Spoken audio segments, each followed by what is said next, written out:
Crônicas, capítulo de número 2. Salomão pede a Irão, rei de Tiro, que o ajude na construção do templo.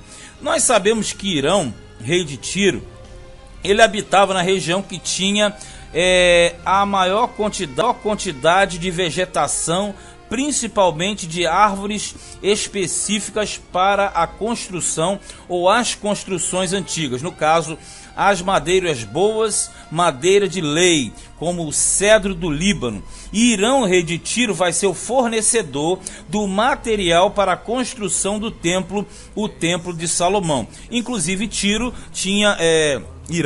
de Tiro, tinha fornecido ajuda a Davi, pai de Salomão. Vamos ler capítulo 2, verso 1. E determinou Salomão edificar uma casa ao nome do Senhor, como também uma casa para o seu reino. E contou Salomão 70.000 homens de carga, e 80.000 que cortassem na montanha, e 3.600 inspetores sobre eles. Então vamos lá.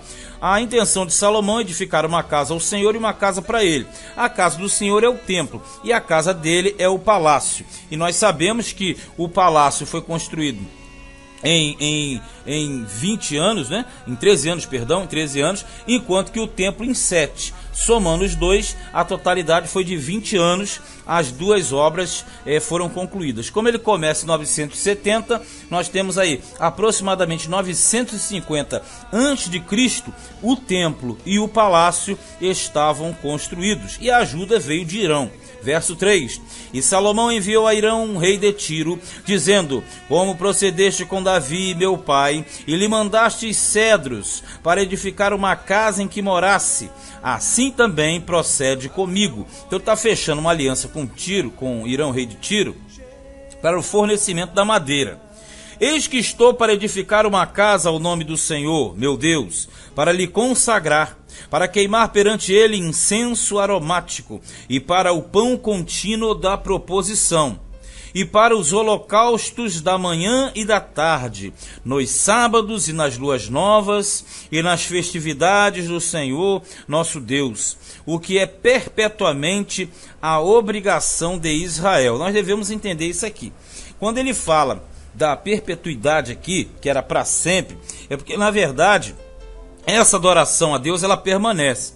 A grande verdade é que o incenso, o pão da proposição, o holocausto, os sábados, as luas novas, as festividades, todas elas estão embutidas em Jesus.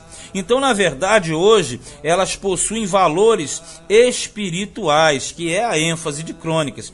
Mas veja que Salomão, ele queria executar tudo isso, e realmente ele vai conseguir, porque o próprio Deus tinha a intenção de transportar o sistema do tabernáculo, que era bem inferior, bem precário, para o templo. Isso tem sentidos que mais à frente nós até falaremos. Verso 5. E a casa que estou para edificar há de ser grande, porque o nosso Deus é maior do que todos os deuses. Porém, quem teria força para lhe edificar uma casa, visto que os céus e até os céus dos céus o não podem conter? Veja que Salomão, por inspiração, ele refere-se aos 3 céus. E aqui ele não tem conhecimento teológico de época. E essa inspiração vem de Deus. E quem sou eu que lhe edificasse casa, salvo para queimar incenso perante ele? Tipo assim, quem sou eu para fazer um templo para ele? Porque eu não tenho condições de fazer aquilo que ele é digno. 7. Manda-me, pois, agora um homem sábio para trabalhar em ouro, e em prata, e em bronze, e em ferro, e em púrpura, e em carmesim, e em azul, e que saiba lavrar ao buril. Buril é o instrumento do escultor. Juntamente com os sábios que estão comigo em Judá e em Jerusalém, os quais Davi, meu pai, preparou. Aqui tem várias coisas embutidas. Por exemplo, ele fala para mandar para ele um cara entendido em todo o material, percebe? Isso aqui vai ser paralelo ao Bezalel, aquele lá do tabernáculo que foi cheio de sabedoria. Então, tanto no tabernáculo como no templo, Deus vai levantar pessoas capacitadas para realizarem aquelas obras que eram extremamente difíceis. E ali, no caso, eles tinham que ter uma habilidade para manusear com prata, com ouro, com pano, com pele, era algo que era simplesmente vindo de Deus, sobrenatural, fora do comum. Então, e aqui diz mais, que o Davi, pai de Salomão, ele já tinha preparado esses elementos. Ele já preparou pessoas capacitadas para que na época da construção do templo, eles estivessem ali de prontidão. É o que ele termina falando no verso 7. 8. Manda-me também madeira de cedros, olha aqui, faias e algumins do Líbano. Tudo isso é madeira boa, madeira de lei. Porque bem sei eu que os teus servos sabem cortar madeira no Líbano, e eis que os meus servos estarão com os teus servos.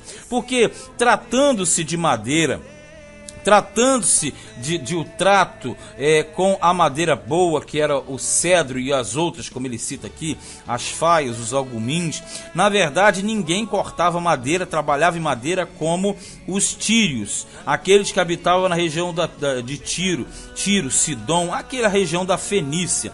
E eles, na verdade, cortariam as madeiras e os servos de Salomão estariam ali lado a lado trabalhando. Agora entra aquela questão. Quando nós falamos dessa época, nós temos que entender que Tiro, ali aquela região, era onde tinha o porto mais importante da região.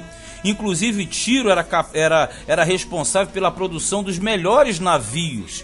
E todos eles feitos com tais madeiras, as madeiras de lei da época. Então ali o Salomão está fechando um contrato comercial, um contrato político, para o fornecimento da madeira necessária e do material necessário para a edificação do templo. Ele está dizendo aqui claramente, ninguém sabe cortar madeira como vocês aí de cima. 9. Isso para prepararem muita madeira, porque a casa que estou para fazer há de ser grande e maravilhosa.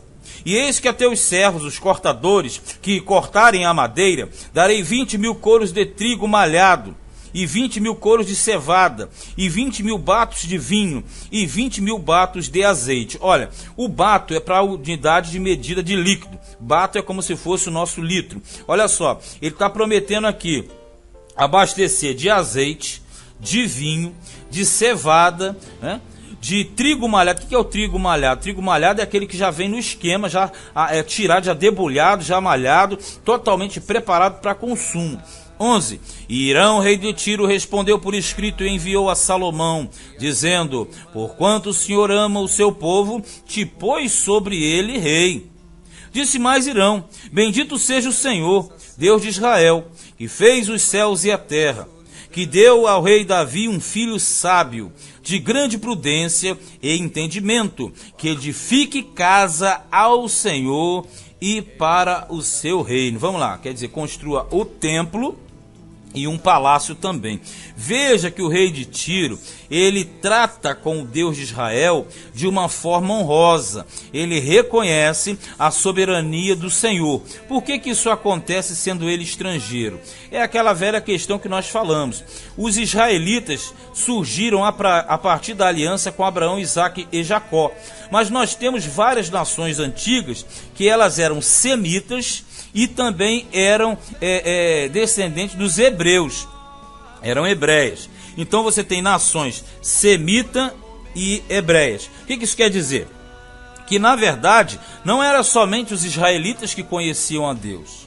As outras nações daquela região, principalmente a região da Fenícia, porque ela foi povoada pelos descendentes também de Abraão, porque você sabe que o Abraão, quando foi habitar ali, existia uma grande quantidade de semitas aqui naquela região. E vários eram hebreus e teraitas também. Então essa turma ali de cima, eles têm conhecimento de Deus. Eles têm conhecimento da existência de Deus. Agora, simplesmente, eles não cultuam o Deus de Israel da forma que Israel. Porque Israel cultuava por ser o povo eleito e escolhido por Deus para ser o primogênito, exemplo e referencial. Então, ali Tiro, ele tem um tratamento com o Senhor de forma que ele exalta a sua grandeza e o seu poder. E está simplesmente admirado porque Deus colocou um homem sábio, a saber, Salomão, para administrar o reino de Israel. 13. Agora, pois, envio um homem sábio de grande entendimento, a saber, Irão Abi. Na outra versão de Reis fala Irão Abiú. O Irão aqui não tem a ver com o rei, é simplesmente o nome que era comum. Então Irão, rei de Tiro, é um. Irão Abi ou Abiú é outro. Esse Irão Abiú ou Abi é correspondente a Bezaleel, aquele lá da construção do tabernáculo do livro do Êxodo. Ele foi enviado com grande sabedoria. E se você percebe aqui, esse Irão Abi vai ser cheio de sabedoria, vai ser ele o construtor do templo praticamente. E aí? E ele não é israelita, ele é de Tiro. Agora aqui diz, ó, filho de uma mulher das filhas de Dan, e cujo pai foi o homem de Tiro. Quer dizer, a mãe era danita, mas o pai era tírio. Este sabe lavrar em ouro, e em prata, e em bronze, e em ferro, em pedras, em madeira, em púrpura, e em pano azul, e em linho fino, e em carmesim, e é hábil para toda obra de buril, quer dizer, do escultor, e para todas as engenhosas invenções, qualquer coisa que se lhe propuser, juntamente com os teus sábios, e os sábios de Davi, meu senhor, teu pai. E está dizendo o seguinte, esse camarada é o que existe de melhor aqui. Seria lá o Oscar Niemeyer da época dele. O melhor e mais sábio que existia no reino de Irão, rei de Tiro. Ele mandou para Salomão e falou, esse daí vai fazer tudo que você precisa, garoto. E na verdade você vê esse intercâmbio com uma nação que não era o povo de Israel, mas tem uma natureza divina. 15. Agora, pois, que meu senhor mande para os seus servos o trigo e a cevada e o azeite e o vinho de que falou. Por que isso? Porque na verdade o rei de Tiro sabe que Salomão é meio pão duro. A gente vai ver isso na história embutida, não claramente. Salomão, nessas questões de dinheiro, de pagamento, ele era muito muquirana, era muito bom fechado. E aqui veja que o rei de Tiro já está pedindo antecipado o seu pagamento. Quer dizer, você manda primeiro o trigo, a cevada, o azeite e o vinho, aí depois eu mando o Irão Abi para você. Inclusive esse Irão Abi é considerado pela maçonaria como sendo um dos fundadores da maçonaria, porque seria ele o construtor ali do templo de Salomão, e aí tem toda uma ligação na maçonaria do templo de Salomão com a doutrina deles, né, com o que eles realizam e etc. Só que biblicamente sem fundamento. Versículo 16. E nós cortaremos tanta madeira no Líbano quanto houveres mister, quer dizer, mister é necessidade. E traremos em jangadas pelo mar de Jope, pelo mar a Jope, e tu farás subir a Jerusalém. Vamos lá. O porto de Tiro, quem tem um mapa aí, você pode verificar, ele fica lá em cima, ao norte de Israel, na chamada Fenícia. Esse era o porto de Tiro. Então, de Tiro, eles saíam com a madeira, através de jangadas, descia pelo mar Mediterrâneo e atracavam no porto de Jope. E do porto de Jope eles tinham que carregar essa madeira até Jerusalém por carros de boi. Então, na verdade, todo o material vinha lá de cima de Tiro, descia em Jope, e de Jope a Jerusalém eles carregavam sobre carros de boi. 17. E Salomão contou todos os homens estrangeiros que havia na terra de Israel, conforme a conta com que os contara Davi, seu pai. E acharam-se 153.600, porque na época de Davi já havia feito uma separação entre o povo dele e os estrangeiros. Por quê? Os estrangeiros eles foram utilizados nessa obra e nesse trabalho do transporte da separação da madeira. Versículo 18. E fez deles 70.000 carreteiros e 80.000 cortadores na montanha, como também 3.600 inspetores, para fazerem trabalhar o povo. Vamos começar pelo fim. Quando você fala inspetores, são supervisores. Quando você fala também cortadores na montanha, os que estavam trabalhando junto com o rei de Tiro, lá em Tiro. E quando nós falamos também dos carreteiros, eram justamente aqueles que pegavam a madeira em Jope e levavam até Jerusalém. Então, se você percebe bem claramente, aqui a narrativa é totalmente voltada às questões do templo, às questões espirituais. Não existe muito aquele lado externo que nós temos no segundo livro dos reis, ou melhor, no primeiro livro dos reis, porque aquela questão todinha da área política, das guerras, da preparação, não existe, somente o lado positivo. Lembrando que o reino de Salomão era um reino de paz que simbolizava o reino milenial de Cristo aqui na terra. Esse foi segundo Crônicas, capítulo de número 2.